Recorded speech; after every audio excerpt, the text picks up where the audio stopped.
Audio Jungle. नमस्कार दोस्तों, कैसे हैं आप लोग। मैं विकास कुमार आप सभी दोस्तों को आपके अपने YouTube चैनल मैथ पावर पे एक बार पुनः बहुत बहुत स्वागत करता हूं। दोस्तों, आज के इस क्लास में हम बात करेंगे क्लास 10th के मतलब सांख्यिकी के जो माध्य निकालने के विधि है, जिसमें से एक प्रत्यक्ष विधि हम आप लोगों को पहले बता चुके हैं सिद्ध करके, और आज बात करेंगे लघु विधि का सूत्र कहाँ से आया हुआ है। उस सूत्र को बाबू हम प्रूफ करके दिखाएंगे आप लोगों को, और उस पर एक अप्रोच के तौर पे एक सवाल भी कराएंगे, और हम उम्मीद करते हैं कि आप लोगों को बहुत ही बढ़िया ढंग से समझ में आएगा। चलिए बिना समय गंवाए हुए आज का क्लास चालू करते हैं। आप लोग वीडियो के अंत तक जरूर बने रहिएगा, बहुत ही बारीकी और बेहतर तरीका है समझ में आएगा। चलिए देखना चालू करते हैं। लघु विधि से माध्य ज्ञात करना है। क्या ज्ञात करना है? लघु विधि से माध्य ज्ञात करना है। यह लघु विधि क्यों आया, कैसे आया? देखिए, मान लीजिए जब आंकड़ा जो है ना, जब आंकड़ा बड़ा रहता है, ठीक ना, तो ऐसे समझिए, यदि दिए गए आंकड़ों में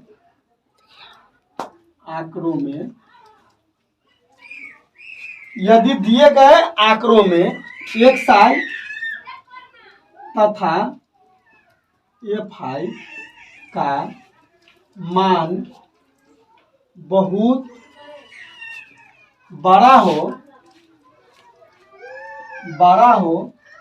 तब हम एक निश्चित संख्या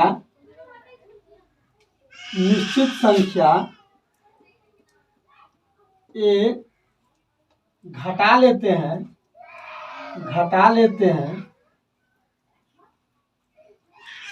जिसे कल्पित माध्य कहते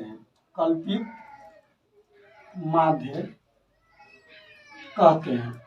अब जरा ध्यान से समझिए क्या करना होगा। शुरू में पहले मान लीजिए कोई आंकड़ा दिया हुआ है, कोई डाटा दिया हुआ है, तो उसमें xi और fi का मान जो है काफी बहुत बड़ा होगा।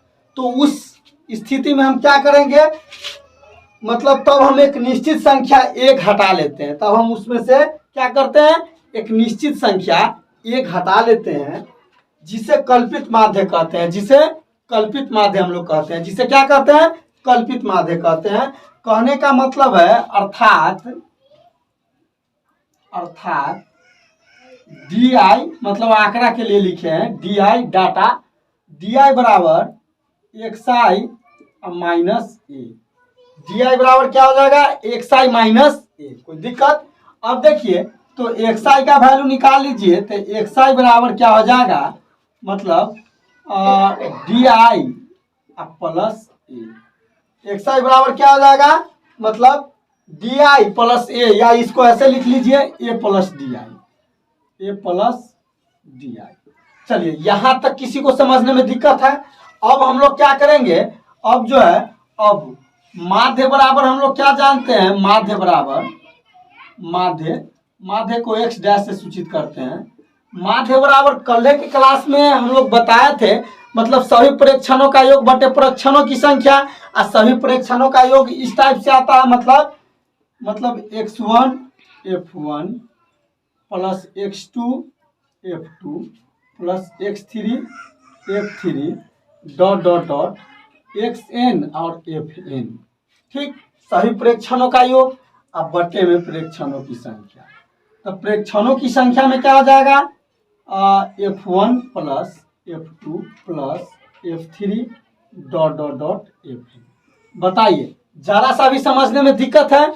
अब हम क्या करेंगे, यहाँ अब जहां जहां xi है, मान लीजिए जहां जहां xi है, तो a प्लस di था। कहने का मतलब यहाँ अगर 1 रहेगा तो a प्लस d1, 2 रहेगा तो a प्लस d2, 3 रहता तो a प्लस d3। कोई दिक्कत? तो अब यहाँ जो है हम लोग एडजस्ट करेंगे। जैसे x1 है तो यहाँ a प्लस d, ठीक, a प्लस d आ f1। कोई दिक्कत? और x2 है तो मतलब यहाँ a प्लस D2F2 कोई दिक्कत प्लस x3 है तो a plus D3 into F3 अब plus dot dot dot xn plus sorry xn fn कोई दिक्कत। और नीचा जो है बाबू जो कहते होगा तो नीचा में क्या है F1 plus F2 plus F3 dot dot dot Fn। बताइए जरा सा भी समझने में दिक्कत है यहाँ तक।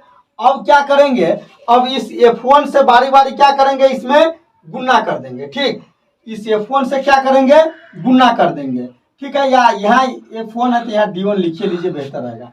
अब इसको बारी बारी से हम लोग गुना कीजिए तो A F1 plus D1 F2 plus अब इस F2 से इसमें गुना कीजिए तो A F2 plus D2 F2 कोई दिक्कत।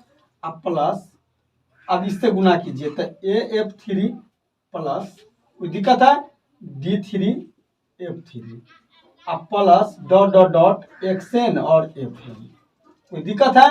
अब यहाँ बटा में जो है उसको रहने दीजिए। बटा में क्या है F1 plus F2 plus F3 dot dot dot FN कोई दिक्कत है, यहाँ तक कोई दिक्कत है। अब जरा सा दिमाग लगाइए। अब जो है जो F1 बोला है, A बोला जो टर्म सब है उस सबको एक साथ लिख लेते हैं और F2 बोला को एक साथ लिख लेते हैं, कोई दिक्कत है। तो यहाँ हम इसको ऐसे लिख सकते हैं AF1 plus AF2 plus AF3 plus AFN क्यों AF1 plus AF2 plus AF3 या इसी प्रकार से AF1 होगा तो कोई दिक्कत AFN और प्लस डॉट डॉट डॉट। और यहाँ जो है जैसे मान लीजिए यहाँ जो है DI बोला जो है DI बोला को एक साथ लिख लेते हैं। ठीक है, जैसे D1 यहाँ जो है यहाँ जो लिखे है जैसे D1 यहाँ F1 है, सॉरी मिस्टेक हो गया है। चलिए तो यहाँ इसको D1 F1 प्लस अब D2 F2 plus D3 F3 plus dot dot dot मतलब DN और FN कोई दिक्कत नहीं समझ में आया। देखिए तो बाबू जैसे D1 F1 हाँ D2 F2 D3 F3 मतलब सबको एडजस्ट करके लिख लिए हैं। और नीचे वाला को हम लोग ज्यों के त्यों लिखेंगे। नीचे वाला क्या लिखेंगे तो नीचे वाला को लिखेंगे मतलब F1 plus F2 plus F3 plus dot dot dot FN। यहाँ तक बताइए, थोड़ा भी समझने में दिक्कत है तो चलिए मतलब अब आगे कैलकुलेशन देखते हैं। अब देखिए अब यहाँ से कैलकुलेशन हम अब आगे देखते हैं, ठीक ना। अब देखिए तो बाबू यहाँ ए इस सब में कॉमन है तो इसको हम क्या लिख सकते हैं, एक कॉमन ले लेंगे तो यहाँ क्या हो जाएगा F1 plus F2 plus F3 dot dot dot FN। जरा सा भी दिक्कत है। और इसमें क्या हम लोग कर सकते हैं प्लस, और देखिए था यहाँ D1 F2 D2 F2 D3 F3 DN FN। तो इस कहने का मतलब है इस सब का जोड़ क्या हो जाएगा तो सिग्मा मतलब FN DN या DN FN बात सेम है। तो इसको क्या लिख सकते हैं, इस सब को क्या लिख सकते हैं सिग्मा FN DN मतलब सिग्मा FN और DN तक का योग, कोई दिक्कत। और बटे अब यहाँ देखिए F1 plus F2 plus F3 dot dot FN। तो कहने का मतलब है इसको हम क्या लिख सकते हैं सिग्मा FN, कोई दिक्कत, सही ब्रह्मवार्ता का योग है। अब देखिए अब यहाँ जरा दिमाग से देखिए ये तो ठीक है और F1 plus F2 plus F3 dot dot FN कहने का मतलब है इसको हम लिख सकते हैं सिग्मा FN, कोई दिक्कत का है, यह सब ब्रह्मवार्ता का योग है। अब प्लस सिग्मा FN DN कोई दिक्कत। अब बट्टे में क्या है सिग्मा FN। अब इसको बाबू अलग से बारी बारी करके भाग दे दीजिए। यहाँ क्या करेंगे A प्लस सिग्मा FN अब बट्टे सॉरी यहाँ A प्लस नहीं है A इंटू में है अब बट्टे सिग्मा FN, ठीक। अब प्लस सिग्मा FN DN अब बटे सिग्मा FN बताइए, जरा सा भी प्रॉब्लम है तो अब क्या करेंगे, अब इस दोनों को काट देंगे, सिग्मा एफ एन से सिग्मा एफ एन खत्म, तो कितना आ गया A plus sigma F N D N अब बटे सिग्मा एफ एन। कहने का मतलब है इसको अब यहाँ जो है माध्य बराबर, तो यहाँ माध्य बराबर क्या आ गया, माध्य बराबर A plus sigma F N है तो इसको एफ आई कर दीजिए, एफ आई डी आई, हाँ अब बटे सिग्मा एफ आई। दिक्कत है, यही आपका सूत्र हो गया प्रूव्ड। यह क्या हो गया, प्रूव्ड हो गया।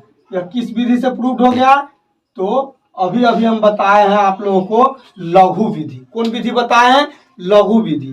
तो लघु विधि में आप लोग हमेशा इस चीज को याद रखिएगा कि लघु विधि से जब भी माध्य ज्ञात करना हो तो हम लोग माध्य का सूत्र लिखेंगे A plus sigma F I D I बटे सिग्मा एफ आई। अब जरा एक चीज यहाँ ध्यान से देख लीजिए आप लोग, अब क्या कर रहे हैं, एक नोट लिख रहे हैं, नोट एक लिख रहे हैं, नोट कल्पित माध्य,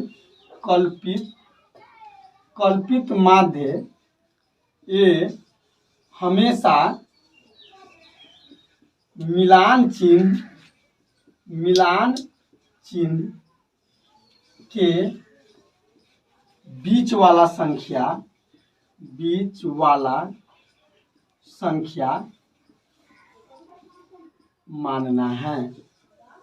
मानना है। देखिए इस चीज को याद रखिएगा क्योंकि आपको समझ में नहीं आएगा कि कल्पित माध्य किसको माने, इसीलिए इस चीज को खासा ध्यान रखिएगा बाबू कि कल्पित माध्य ये जो हम लोग मानते हैं ना, तो जो मिलान चिन्ह एक साथ निकालते हैं उसमें मान लीजिए सपोज दैट 1 2 3 4 5 है, ठीक, तो उसमें से तीसरा नंबर संख्या हम लेंगे, मतलब बीच वाला संख्या लेंगे। अगर मान लीजिए जो सम संख्या है तब बीच में से कोई अगला ले लेंगे या पिछला ले लेंगे, कोई दिक्कत है। अभी हम एक क्वेश्चन करके दिखा रहे हैं बाबू आप लोगों को, तो पूरा अब देखिए इस पर एक क्वेश्चन समझ लीजिए, कल्पित माध्य सॉरी मतलब जो लघु विधि से जो है उससे एक क्वेश्चन समझ लीजिए कैसे होगा। मान लीजिए यहाँ दिया है पौधों की संख्या और घरों की संख्या, तो इसको हमको लघु विधि से माध्य ज्ञात करना है, ठीक ना। तो अब देखिए, तो सबसे पहले क्या दिया हुआ है, पौधों की संख्या, तो पौधों की संख्या जो दिया है उसको लिख लीजिए 0 से 2, 2 से 4, 4 से 6, 6 से 8, 8 से 10, 10 से 12, 12 से 14। कोई दिक्कत है, पौधों की संख्या हम लिख लिए। अब देखिए अब क्या लिखेंगे, घरों की संख्या, क्या लिखेंगे, घरों की संख्या। घरों की संख्या को हम एफ आई लिखते हैं, तो एफ आई। अब जरा ध्यान से देखिए, तो क्या दिया हुआ है 1 2 1 5 6 9 3। कोई विशेष कलाकारी नहीं किए हैं, जो दिया हुआ है वह लिख दिए हैं, कोई दिक्कत। अब इसके बाद क्या करेंगे, मिलान चिन्ह, मिलान चिन्ह। अब मिलान चिन्ह जो है इसको हम एक्साई कहते हैं, तो एक्साई कैसे पता करेंगे, हम बता चुके हैं कि मिलान चिन्ह बराबर ऊपरी सीमा प्लस निम्न सीमा बाई 2। अब देखिए तो यहाँ 0 + 2 बाई 2 तो 1, कोई दिक्कत। यहाँ 4 2 6 और 2 से भाग देंगे 3, यहाँ हो जाएगा इसी प्रकार से 5 7 9 11 13। बताइए जरा सा भी दिक्कत है मिलान चिन्ह तक समझने में। अब जो है अब बात आती है कल्पित माध्य का, तो कल्पित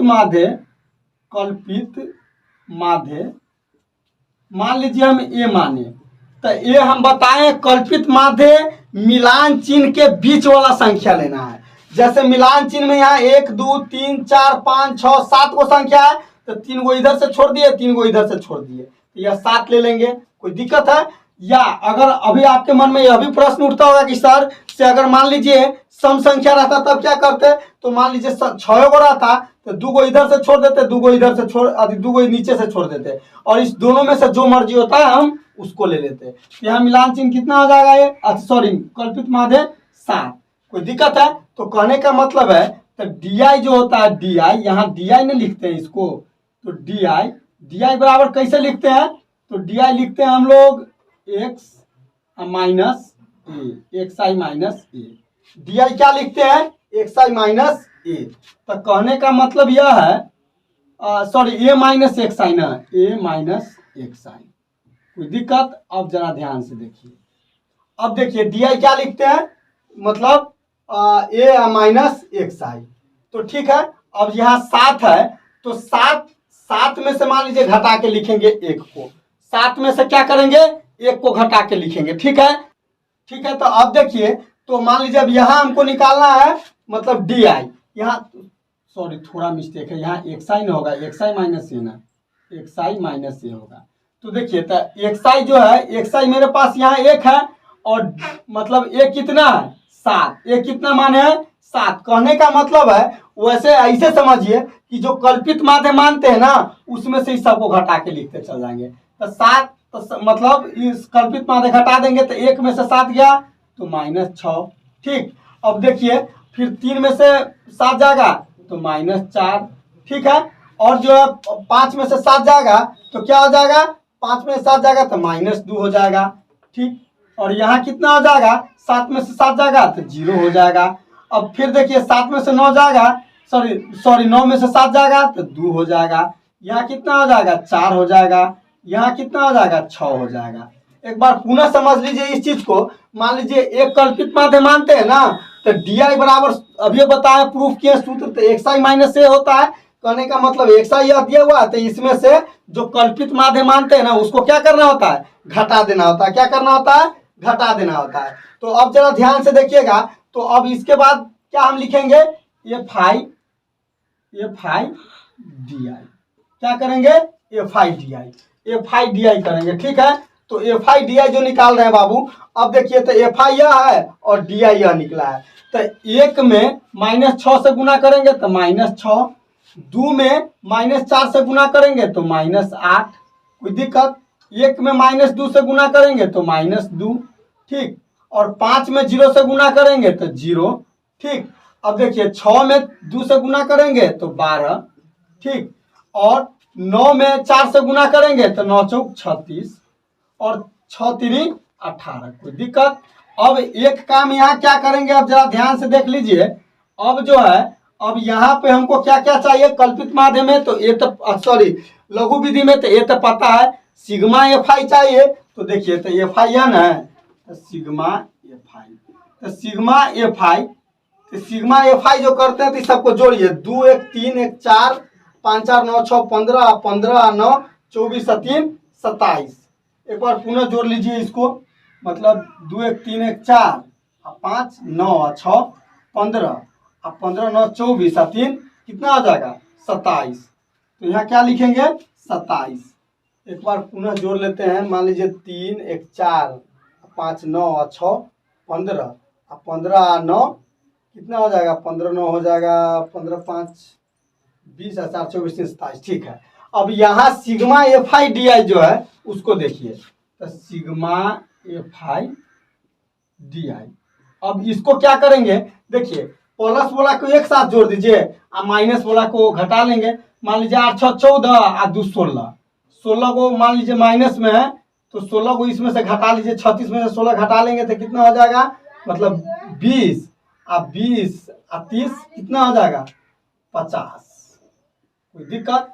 अब इसको जिस कैलकुलेशन कीजिएगा पूरा को जोड़िएगा तो कहने का मतलब है 6 को कर्जा, 8 को कर्जा, 2 को कर्जा, तो यहाँ हमको हो जाएगा 16 रुपया कर्जा। ये सबको जोड़िएगा तो 20 और 10 30 और 30 30 60 और 6 66, 66 में से घटा दीजिए तो 0 और 6 में से गया तो 5, 50 हो जाएगा। कोई दिक्कत? अब देखिए तो इसीलिए अब जो होगा माध्य बराबर क्या हो जाएगा, माध्य बराबर A plus sigma F I D I बटे सिग्मा एफ आई। कोई दिक्कत?